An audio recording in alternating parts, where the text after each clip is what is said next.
Hello, folks. This video, I think hello, folks is my new catchphrase, by the way.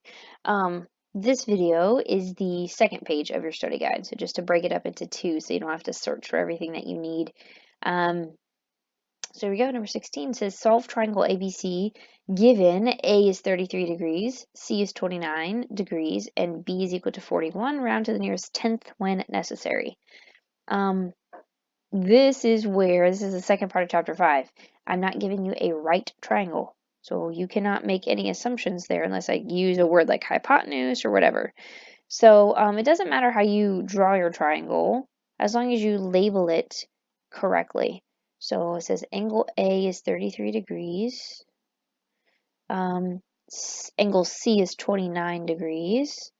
And side B is 41. So I need the other angle on the other two sides. Well, the other angle is going to be easy, right? If I know two angles, then I'm just going to subtract 180 minus 33 minus 29, which is 118. So I know that B is now equal to 118 degrees. Okay, after that, I'm kind of stuck using regular trig knowledge. So this is where we're going to have to get into your laws. Particularly, we can do the law of sines.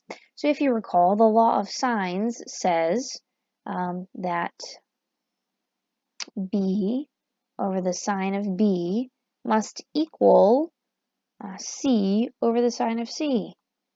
And that also must equal A over the sine of A, but I noticed that I already have a pair. So the thing about law of sines is that they come in pairs. So if I know this angle is 118 degrees, then it's paired with its side length, then I'm going to use that for the law. So then that implies, let's actually fill in that information. That implies side B is 41, so 41 over the sine of 118 should equal C, we don't know that side length, that's what we're trying to find, over the sine of angle C is 29. So if I'm trying to isolate C, you can think about cross multiplying, or you can just say it's being divided by the sine of 29, so I'm going to multiply it by the sine of 29. When I do to one side, I've got to do to the other. So then I've got 41, or C is equal to, right, these will cancel. C is equal to the sine of 29 times 41 over the sine of 118. And be careful how you put this in your calculator. Make sure the sine of 29 is separate from that 41. All divided by the sine of 118, and then you will get that C, the side length, is approximately 22.5. And then you could use another law of sines. So now that you have another pair, you could use the law of sines again. I'm just going to stick with using B just like I did the first time. Except this time I'm going to say B over the sine of B is equal to A over the sine of A. So I already know B over the sine of B is, let's do a different color.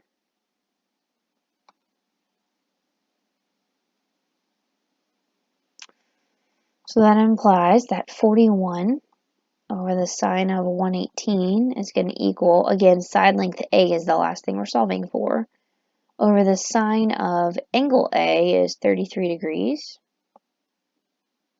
And then if I'm trying to isolate this side A, I'm going to multiply both sides by the sine of 33.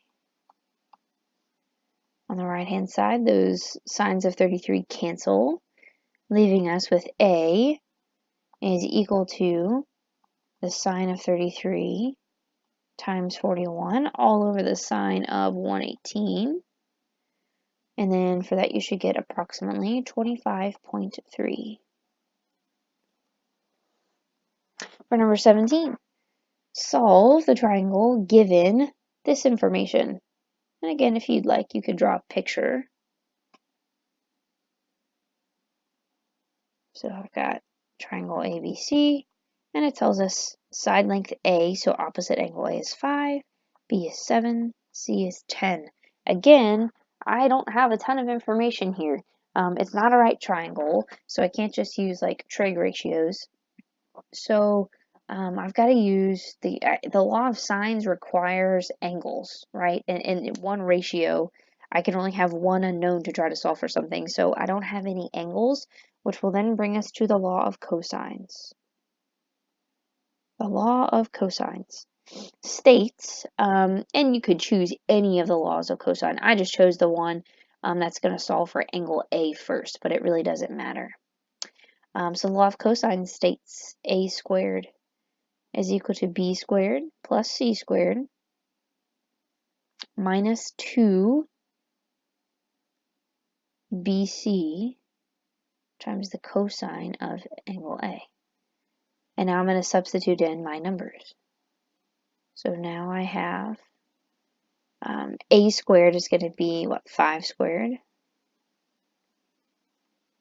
So 5 squared will equal 7 squared plus 10 squared minus 2 times 7 times 10 times the cosine of A.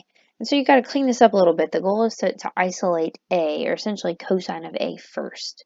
So then you get 25 equals 49 plus 100 would be 149 minus, this will simplify to be 140.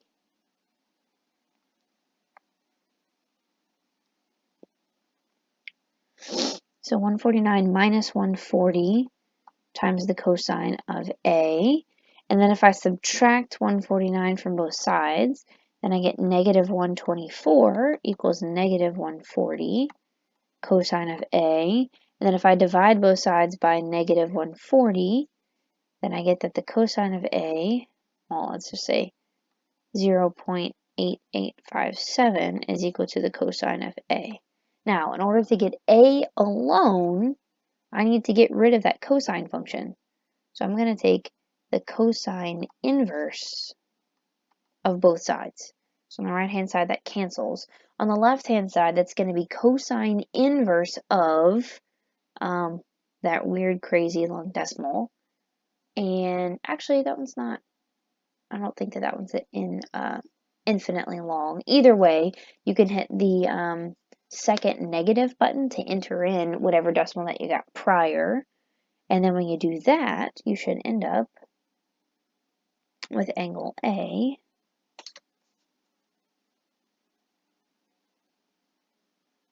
when you do inverse cosine of 0.8857, you should get angle A is approximately 27.7 degrees. And don't take for granted me doing these calculations, guys, especially for these if you're watching this video.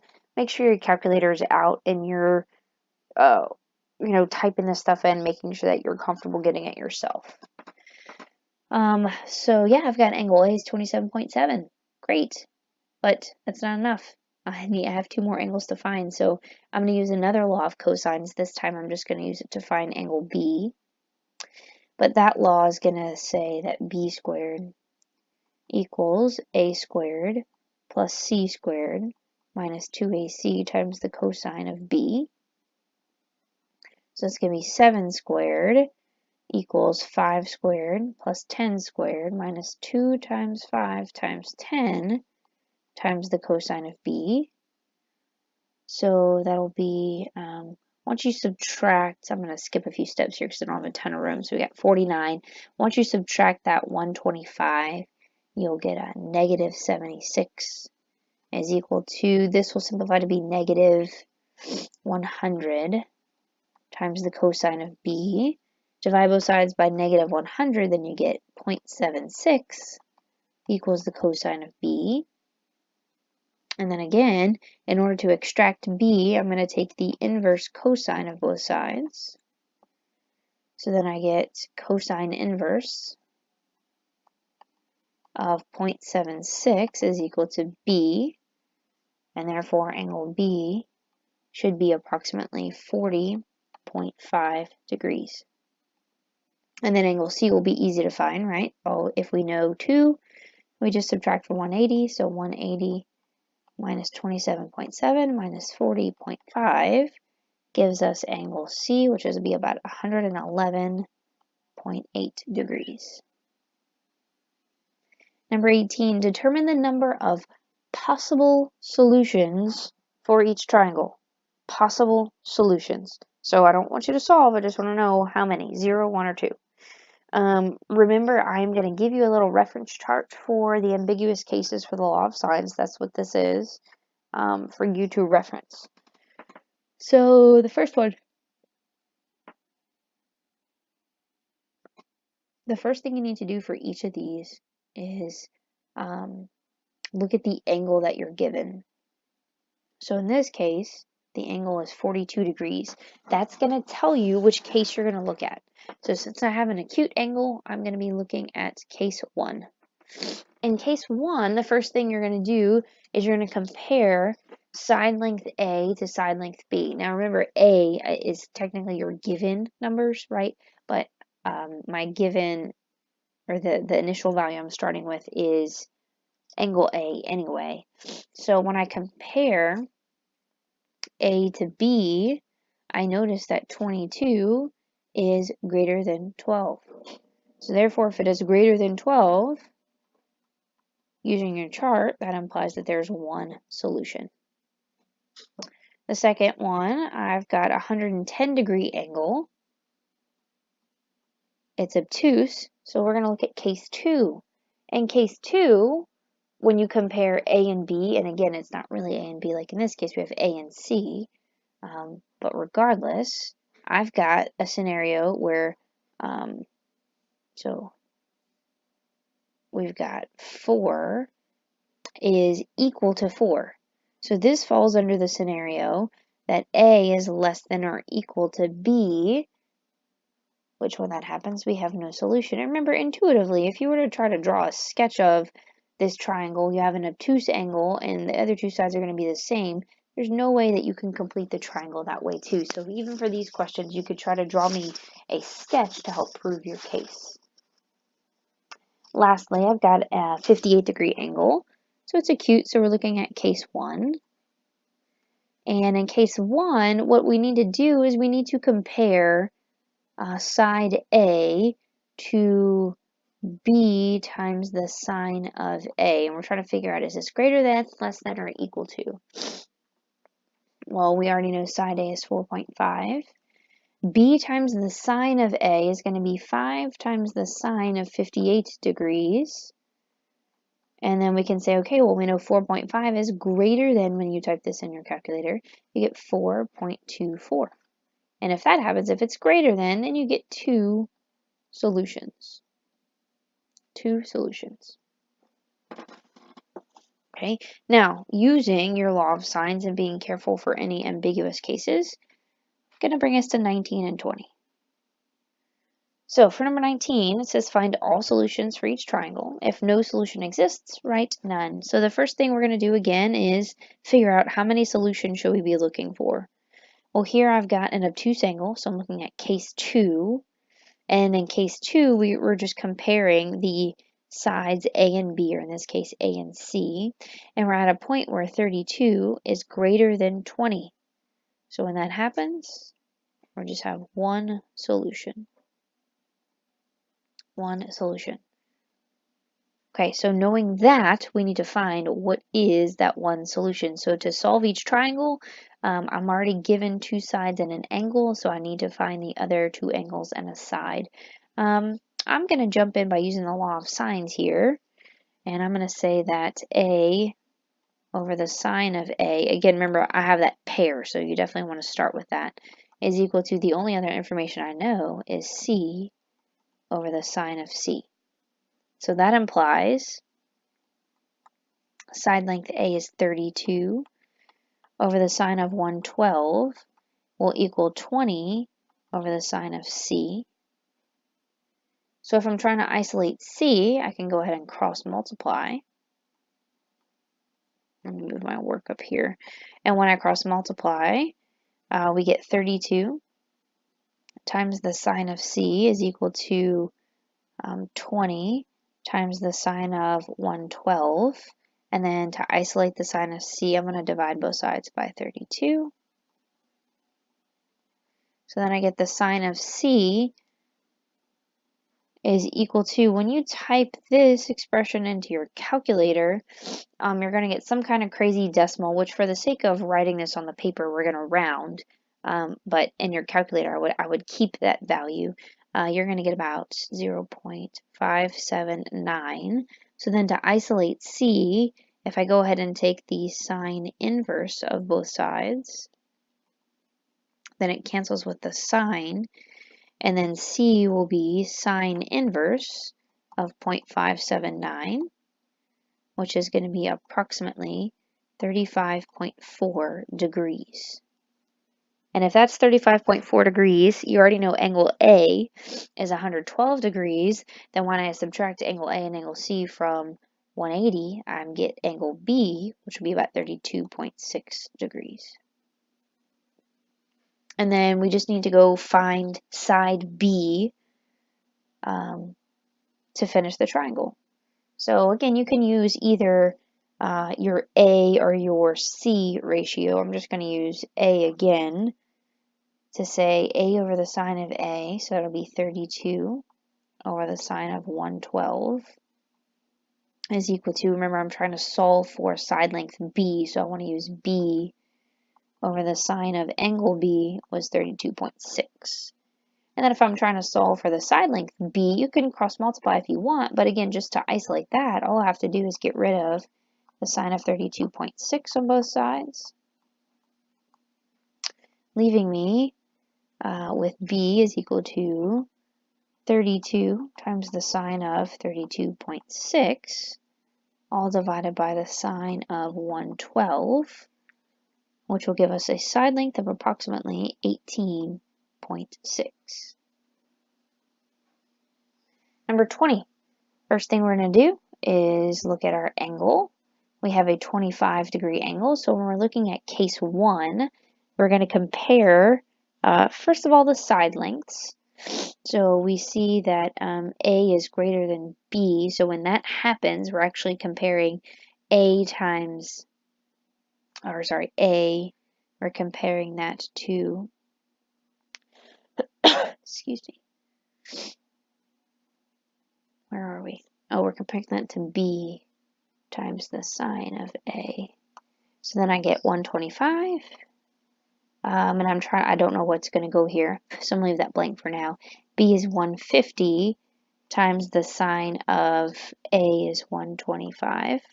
No, A is 25.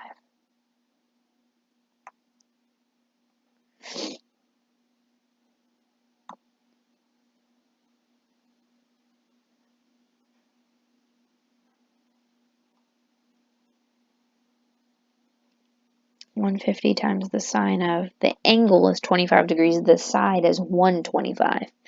Okay, when I compare this, I'm going to end up with 125 is essentially going to be, what will this be, 63.39. In my notes, I had that this is greater than, but I'm at a loss here. I'm assuming that's going to be less than that value. So I think this is less than, even though I wrote greater than in my notes. I think that's a mistake because I definitely know that there should be 2 solutions here. No, it should be greater than, but then did I get that answer wrong? I don't know. This is a questionable number here, and I don't want to waste time in my video trying to go get my calculator and double check it, but I think greater than would give me 2 solutions, but then I think I might have that number incorrect. Maybe I inputted sine of 125 in my calculator. I don't know. So this is a questionable expression here. I'm sure you will figure out what it should be. I know that it's going to be 2 solutions though. Okay, so moving forward, I'm going to use, again, the law of sines because I have a pair of A's, so to speak. So I'm going to go find angle B first. So if I take, let me set up my sine, law of sines, 125 over the sine of 25 is going to equal 150 over the sine of B. And then if we cross multiply, then we get 125 times the sine of B is equal to 150 times the sine of 25. And then if I divide both sides by 125,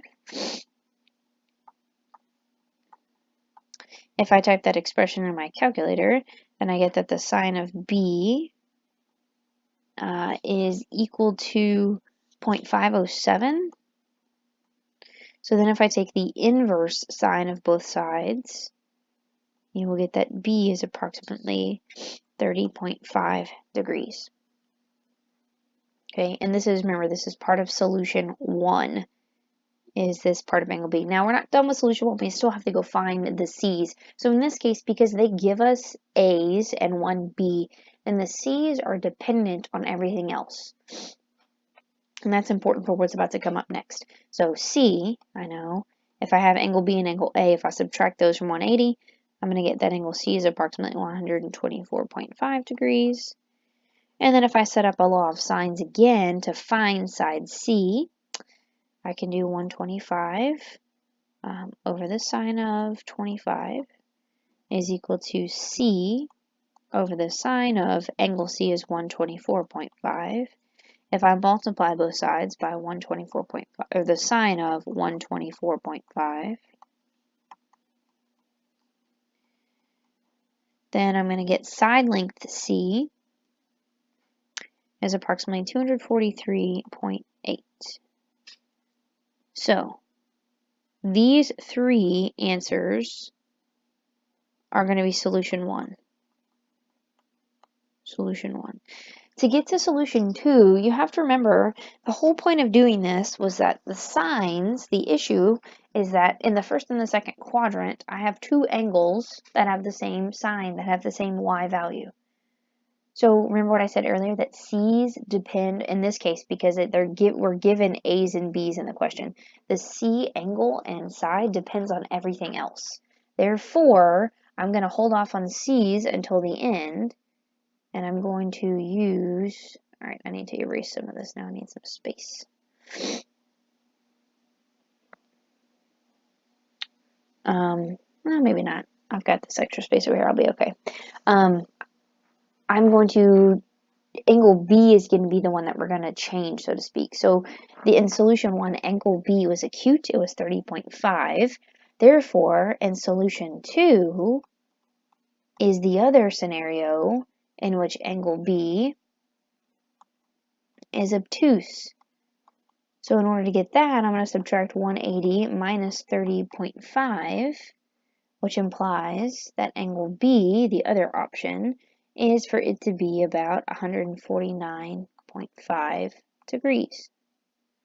And if it's 149.5, if I subtract angle B and angle A from 180, I get angle C is approximately 5.5 degrees.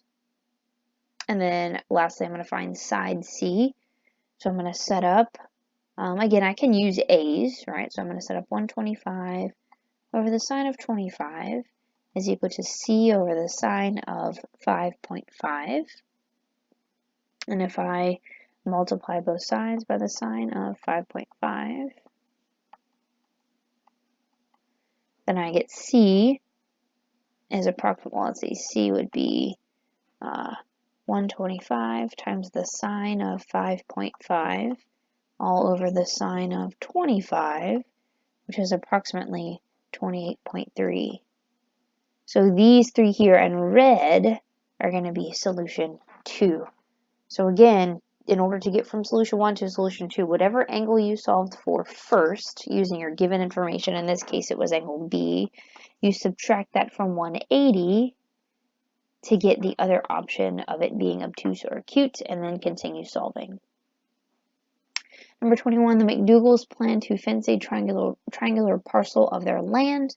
One side of the property is 75 feet in length, and it forms a 38-degree angle with another side that has not yet been measured. So I know this angle is 38, but I don't know what this side is. And then the third side, it says, is 95 feet. Clearly, my picture is beautiful and perfectly to scale. And that's okay. So it says approximating to the nearest length it should probably say the nearest tenth of the length of fence needed to enclose this plot of land. So this one, you got to do a few things. I think it's ultimately safe to say we know that we need this missing side length. But in order for me to find that missing side length, I've got to do a few things. So let's start off with the law of sines. If I start off with the law of sines, because I have this pairing, remember anytime you have a pair, that's pretty good. So then if I say 95 times the sine of 38 is equal to, well, the only other information I know is this side length, which is 75, times the sine of, let me with this triangle. Let's do x, y, z. So 75 times the sine of the angle opposite of 75 is z. And if I'm trying to solve for z, if I cross multiply, then I'm going to get 95 times the sine of z is equal to the sine of 38 times 75. And if I divide both sides by 95, then I get the sine of z is equal to the sine of 38 times 75 all over 95. And then again, to extract z, I'm going to take the inverse sine of both sides. And when I take the inverse sine of both sides, hopefully you're getting pretty good at that by now. I'm running out of room, so I'm just going to put, I know that z should be approximately 29.08 degrees. Or maybe you could round that to 29.1. Okay, so now this angle is 29.08 degrees, and that gives me another pairing. Well, how does that help us? Well, we can find, remember, if we're trying to find this length here, if we know that it's opposite angle, then we could do another pair for the law of sines, which easy, we can do that, right? We know that the three angles add to 180. So I'm going to do 180 minus 38 minus 29.08, and that's going to give me angle y, which would be approximately 112.92 degrees. So if this is 112.92, then I can use that and its opposite side to set up the law of sines and solve. So again, let's use 95 over the sine of 38 is equal to y, the side length I'm looking for, over the sine of, we know that angle is 112.92. So then if I multiply both sides by the sine of 112.92, those cancel. Sine of 112.92. Then I get y, the side length, is equal to, in your calculator you should be typing in 95 times the sine of 112.92 all over the sine of 38, which is approximately 142.1 feet. So this is just the answer for the third side. I stole this problem from somewhere, and they said that the answer is 312, which is what you would get, 312 feet, which is what you would get total. So just to be safe, we'll put both of those answers there. Okay, for 22 and through 24, it says find the area of each triangle. Now we know the area of a triangle is 1/2 base times height, but we also know that in these triangles, we're not given a height.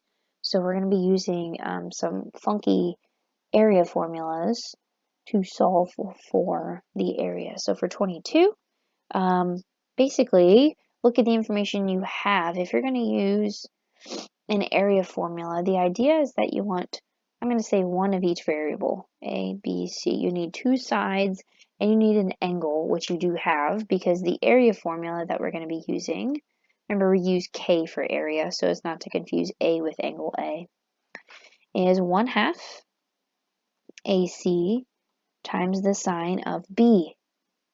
So if I substitute my values, that's going to be 1/2 times A is 68, C is 110, times the sine of B is 42.5. And literally, you just type this straight into your calculator exactly as you see it, and you should get an area of approximately 2,526.7 square units. And you have to know these area formulas, by the way. Number 23. If you look at the information that you're given, we have two angles and a side. We need two sides and an angle. So the first thing I'm going to do, remember, I need like a pairing, right? If I'm going to use the law of sines to find something. And so since I have one of each variable right now, if I go ahead and subtract 180 minus 85 minus 19, then I can get angle A. So if I get angle A is 76 degrees, what that's going to allow me to do is set up the law of sines. So then I can say, okay, I know A over the sine of A should equal, and then you could do C or B. It really doesn't matter. I'm just going to do B. B over the sine of B. So this implies side A is 2 over the sine of 76 is going to equal B is what we're looking for over the sine of angle B is 19. And then if I cross multiply, then I get 2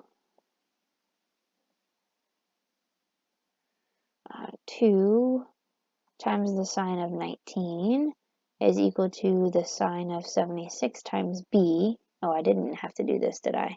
It doesn't matter. I didn't have to cross multiply. I could have just multiplied both sides by the sine of 19. Either way, if I divide then by the sine of 76, whether you do that or you just multiply both sides by the sine of 19, you should end up with B is approximately 0.7. Now, that's not our answer. We're going to use this B and this A and this C, right? You need one of each, two sides and an angle, to find the area. So then if I use my area formula, K, which is 1/2 AB times, I'm using the sine of angle C, and that's going to be 1/2. Side A is 2. Side B we just solved for is 0.7 times the sine of, we know angle C is 85 degrees. And if you type that in your calculator, you'll get an area of approximately 0.7 units squared. I know that seems weird, but guys, look at how small the lengths of the sides of the triangle are. All right, we have one side of them is 2, the other side is 0.7. Of course, the area is going to be pretty small. And lastly, for 24, I'm given 3 side lengths and I ask you for the area. So here we're going to use Hero's formula, which says K, area, is equal to the square root of S times S minus A times S minus B times S minus C, where S is defined as essentially 1/2 of your perimeter, 1/2 of A plus B plus C. So let's find that first. Let's go look for S. So we know S is going to be 1/2. A plus B plus C will be 8 plus 7 plus 3, which will be 1/2 of 18, which is 9. So then if S is equal to 9, go back to your original area formula, and that'll be the square root of 9 times 9 minus A is 8, times 9 minus 7, times 9 minus 3. So that'll be the square root of 9 times 1 times 2 times 6. And when you take the square root of that, you should get an area of approximately 10.4 units squared. So this concludes your study guide tutorial. Remember other things to know. You have to remember to be able to generate the law of sines, the law of cosines, and both of your area formulas. The only assistance you're going to get from me is help on the cases for ambiguity using the law of sines. Happy studies!